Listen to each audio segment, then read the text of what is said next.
Hi, I'm Kelly Kramer. And I'm Scott Sipker. Welcome to Southwest Iowa. And the Hitchcock Nature Center in the Loess Hills on Iowa Outdoors.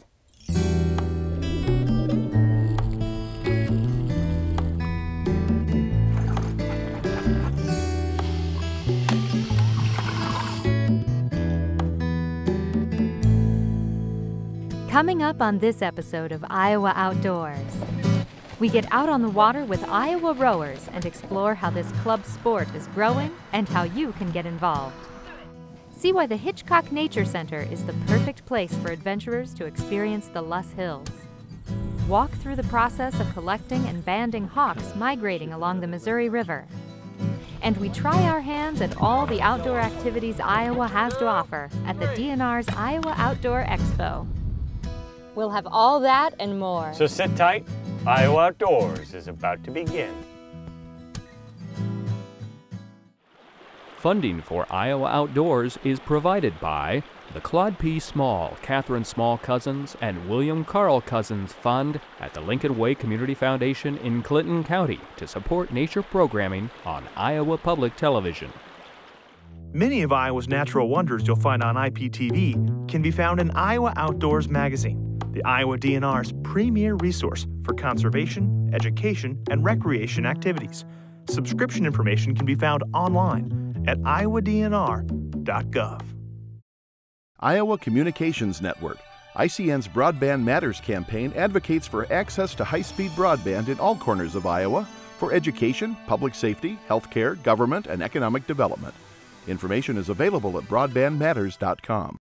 Tiny openings around your house can let in a lot of cold air. This includes areas where you see light coming in, especially around windows, doors, and outlets. With the heating season approaching, Alliant Energy encourages you to weatherize now to make your home more energy efficient. Is there a better time to be in Iowa than fall? Between the parade of autumn colors and the crisp temperatures awakening the spirit, fall in Iowa practically forces us to get outside and enjoy nature. Putting aside the major sporting events that tend to grab our attention this time of year, almost every outdoor activity thrives come October. It's as if the dropping temperatures push us to find that one last excuse to get out and hike, or fish, or even get in the water. Iowa rowing clubs are wrapping up practices and races this time of year. Fall often provides great conditions in terms of both the weather and the river for the annual Head of the Des Moines Regatta through our scenic capital city. The regatta is a chance to compete, as well as showcase rowing to spectators. And for those who want to get on the water and try rowing themselves, Iowa is home to many rowing clubs that teach and promote the sport throughout the year.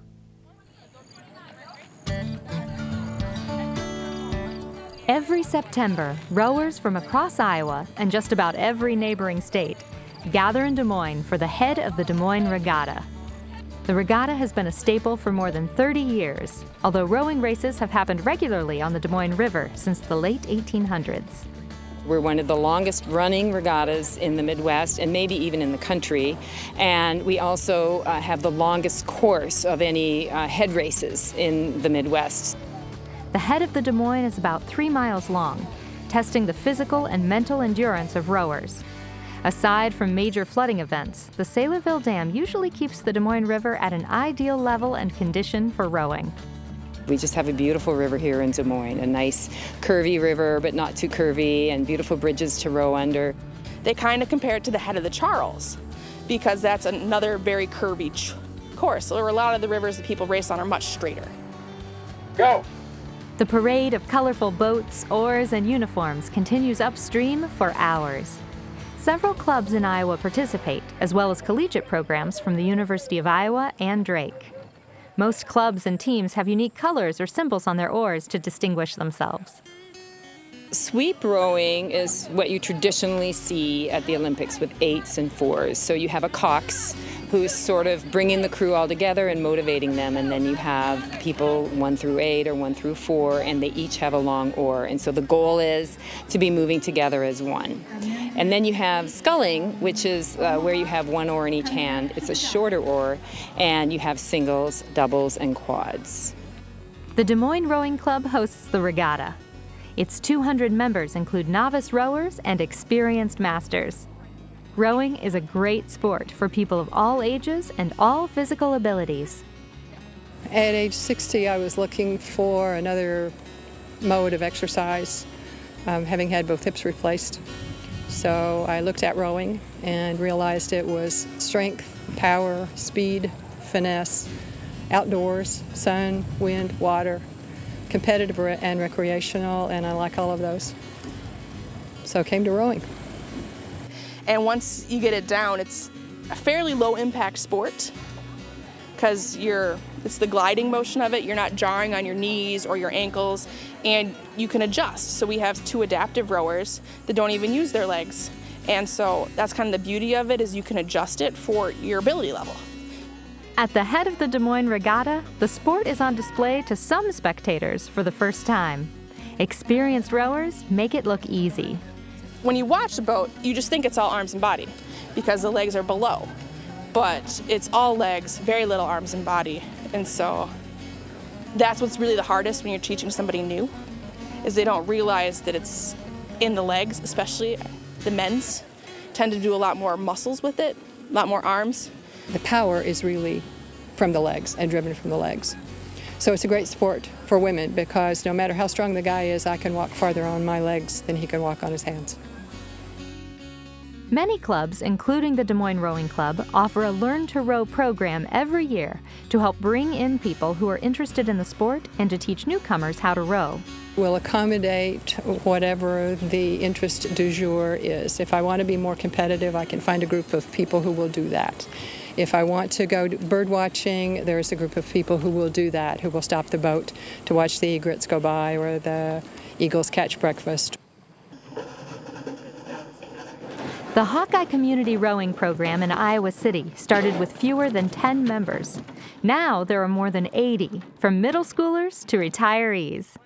At sunrise on a crisp fall Sunday morning, several rowers, some having recently competed at the head of the Des Moines Regatta, got into boats for an early morning practice.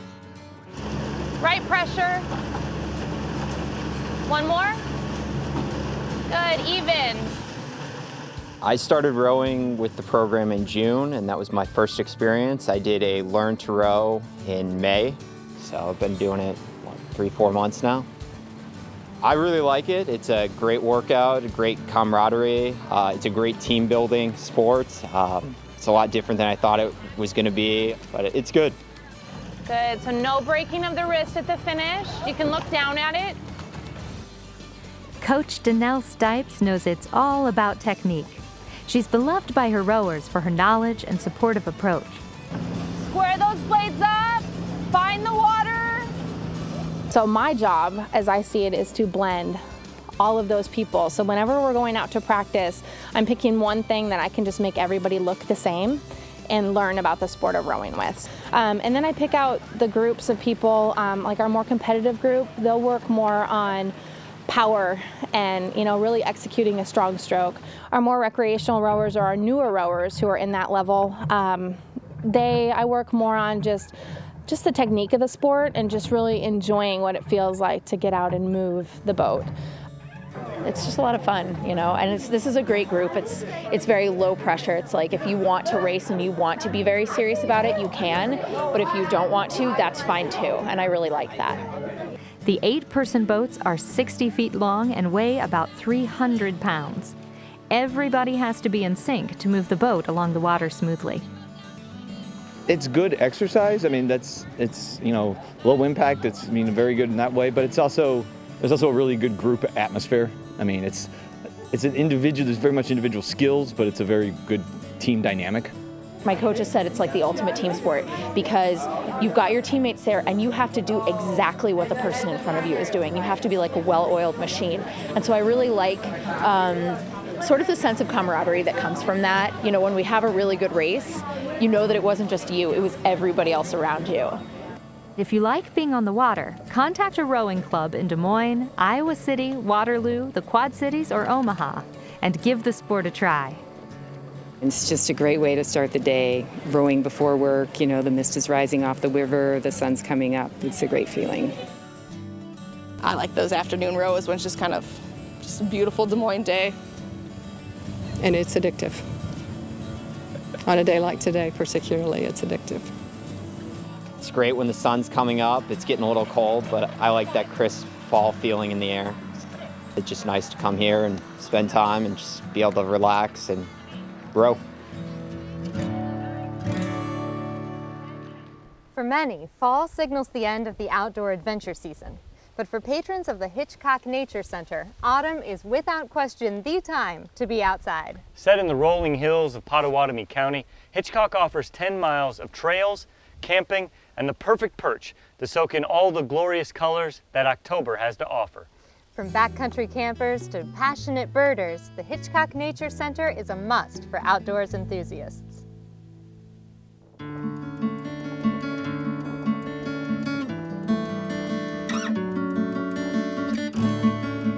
Only 2 places in the world can claim to host a landform like the Loess Hills: the Huangtu Plateau in China and a 200-mile stretch of Iowa's western border.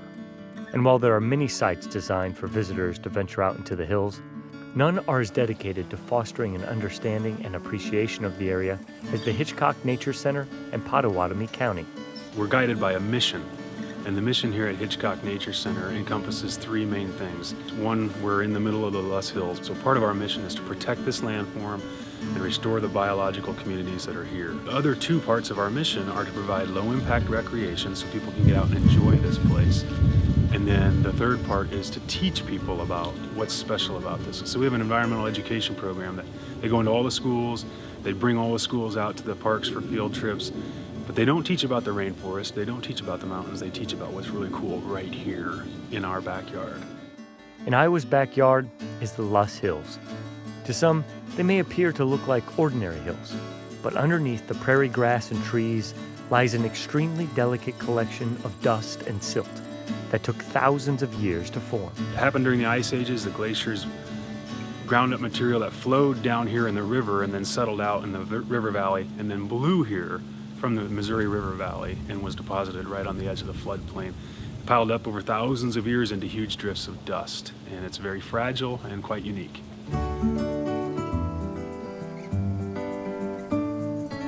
Just like the Loess Hills, the Hitchcock Nature Center is unique. Unlike so many popular parks across Iowa, Hitchcock is not maintained by the state, but its host county of Pottawatomie. And to Chad, this arrangement is what makes Hitchcock so special. Well, we're fortunate in this state that every county has a conservation department that operates parks and preserves. It's a unique system in the country. And so the interesting thing about that is that every county then kind of has its own flavor, its own personality, and we're fortunate to have it. Visitors to Hitchcock will discover a wide array of activities to enjoy, reveling in the fall color of the hills, exploring its many backcountry trails, walking the half-mile wheelchair-accessible boardwalk, joining the popular bird and hawk watch, camping, and even taking in a bit of our nation's history. So the old Lincoln Highway was the first transcontinental highway, and it came right through here. And remnants of it are on the property, and some of the current roads that we still use here are part of that.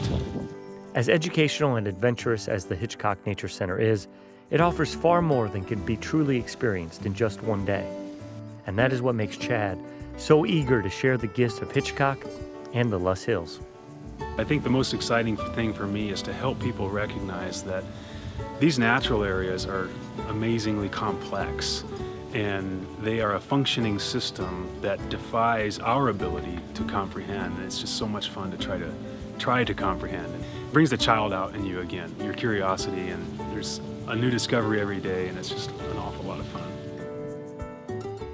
There are 2 certainties of autumn in Iowa. The first is that falling temperatures will give way to a beautiful array of fall colors. The second is that the skies will fill with migrating birds riding the wind south to warmer climates. Whether you're looking for hawks, falcons, or eagles, from September to November, all are easily visible in the Iowa skyways. Here at the Hitchcock Nature Center, conservationists are doing much more than scanning the skies for these animals.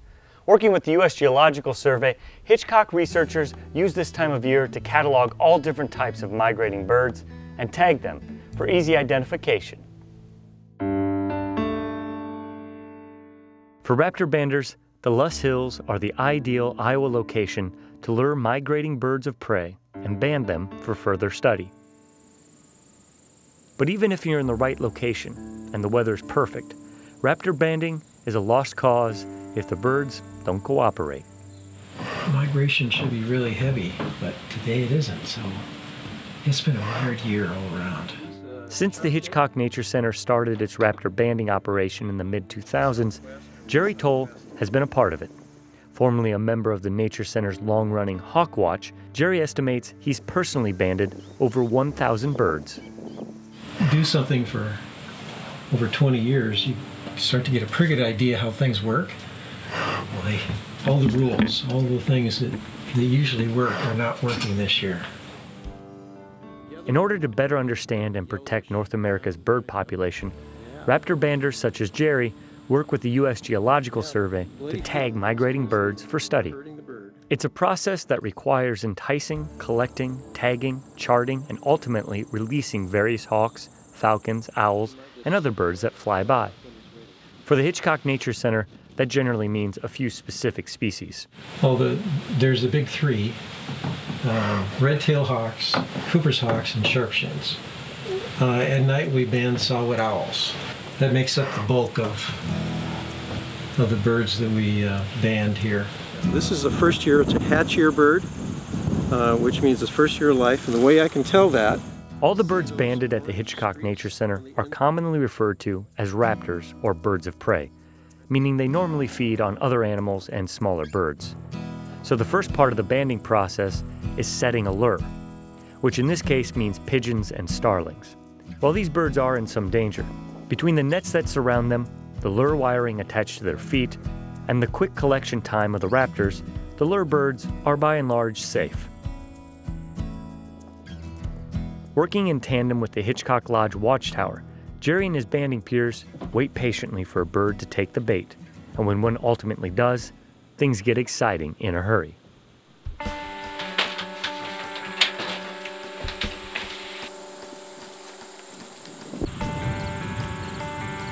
The main thing is to be concerned about the feet, because if they grab a hold of you, you're in trouble. Even with proper procedure in mind, Jerry still takes a moment to admire the raptors. Oh, this is a beautiful bird.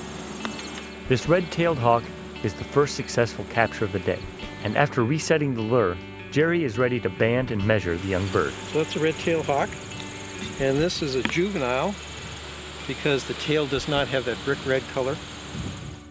No matter hawk, owl, or falcon, raptors are all banded and measured in similar fashion. Inside the shed, Jerry uses an assortment of scales and tools to catalog each bird, starting by determining the size of the band for the raptor's leg. I think this is going to be a 7B. Ooh. Nope, I'm going to have to go with larger size. Red-tailed hawks are actually rather docile birds while being held, but for their safety, as well as the banders, safe confinement is necessary to determine accurate weight. 1377, yeah. Measure talon and leg length, as well as applying the band. This is misleading. I'm not hurting the bird. If it did, we would not be doing any banding. The banding lab would say we can't do this because it's dangerous, it's harmful to the bird. So everything is designed for the safety and protection of the bird. Finally, before the bird can be freed of its confinement, there's counting and measuring its 12 tail feathers. Okay, coming out. Now that the bird is no longer restrained, Jerry has only a couple measurements remaining, starting with the wing, which helps determine between species and subspecies. This is probably the most important measurement I'll take. It's called the wing chord. It's from the wrist of the bird to the longest primary feather, longest flight feather. The last assessments required are the length of the bird's beak and overall health check by inspecting its fat stores. Now all that's left is letting the hawk go.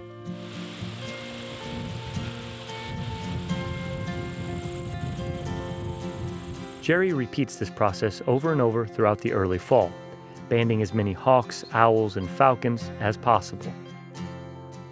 Altogether, the banding process takes just under 8 minutes. While it might be stressful for the birds, banding and collecting population data helps conservationists protect the animals. And while Jerry does frequently band raptors without assistance, he prefers working with other banders, as it speeds up the process and helps find more birds. Pretty day. So usually when I catch a hawk, It's nice to have a second person here luring, because our chances of catching another hawk is like almost 50% higher. Sally Rakin is a fellow Raptor bander in Pottawatomie County. While she hasn't been banding as long as Jerry, she is just as skilled in tagging and luring. Sally assures worried birders that the luring technique involving nets does not harm the raptors. The net does not harm the birds. I mean, sometimes they get snarled in there pretty good.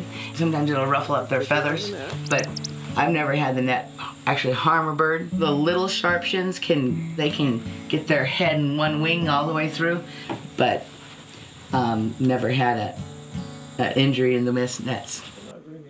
As much joy as Jerry and his peers take from their banding work, they know how lucky they are to have the opportunity. Because if it wasn't for the Loess Hills, the Hitchcock Raptor banding efforts would simply not exist. There's really nothing else in the Midwest states that is doing this. And that's mostly because of geography. It doesn't pay to have a migration banding station any place where there is not a concentration of hawks in migration, and the Loess Hills provides that.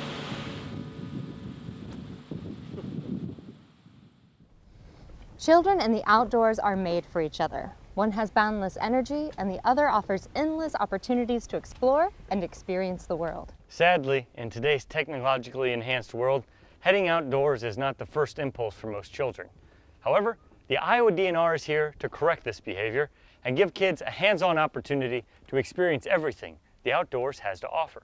For 7 years, the DNR has been teaming up with outdoor recreation and conservation groups from across the state to hold the Iowa Outdoor Expo.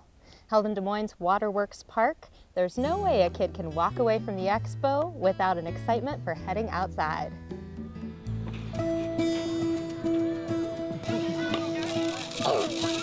Who could say no to an afternoon of shooting, rowing, fishing, and exploring?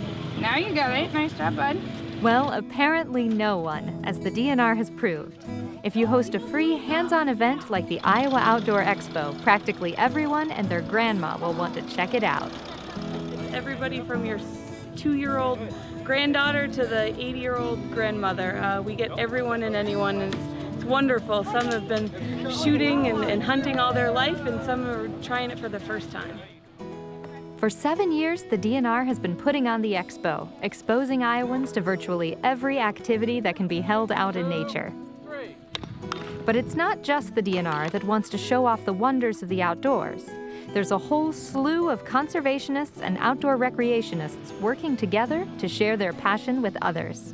It's a combination of about 35 different organizations, Des Moines Isaac Walton League, Iowa DNR, Polk County Conservation, Des Moines Park and Rec all work real hard to get different entities out here.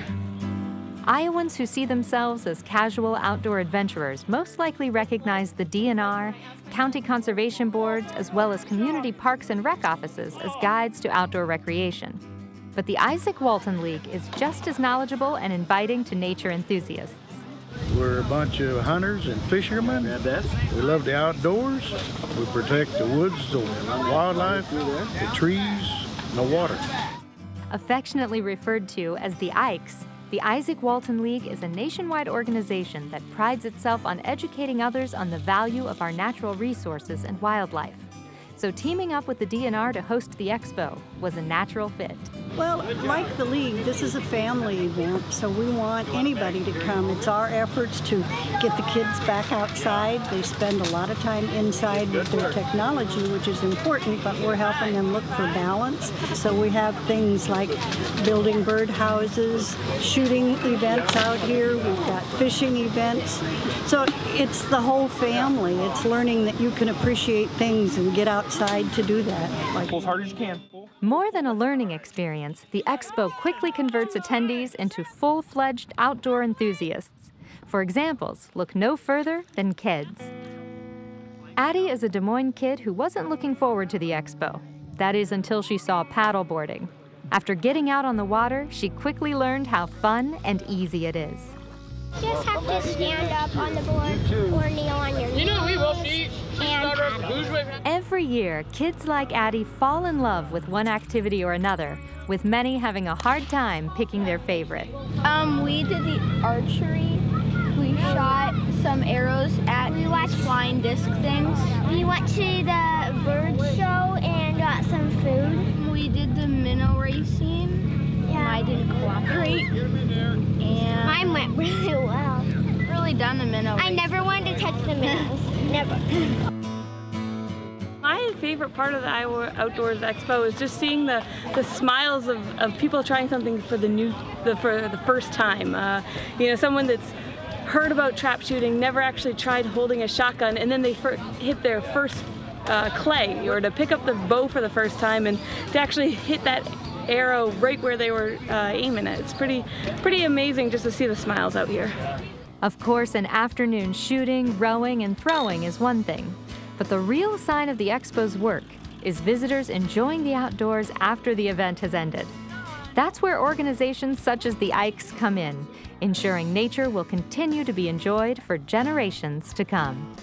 Well, we hold cleanup, water, river run cleanups, fishing tournaments, fishing clinics, roadside cleanups, and we have fishing expeditions through the chapter, a couple of them every year. So it's kind of making sure that some of your ideals stick around a few more years, seeing what has worked and what might work, but also to meet with other like-minded people, and that's a better Facebook when you're face to face. That wraps up this fall edition of Iowa Outdoors. We encourage you to get outside and explore our state's parks like Hitchcock here in the Loess Hills.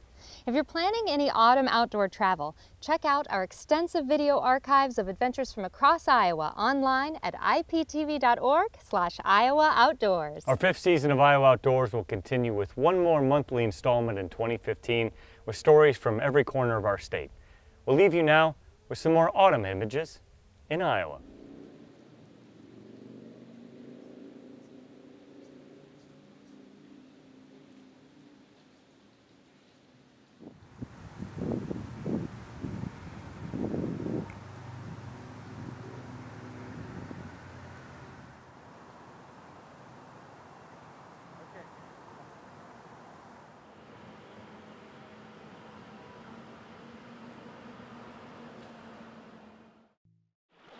Funding for Iowa Outdoors is provided by the Claude P. Small, Catherine Small Cousins, and William Carl Cousins Fund at the Lincoln Way Community Foundation in Clinton County to support nature programming on Iowa Public Television.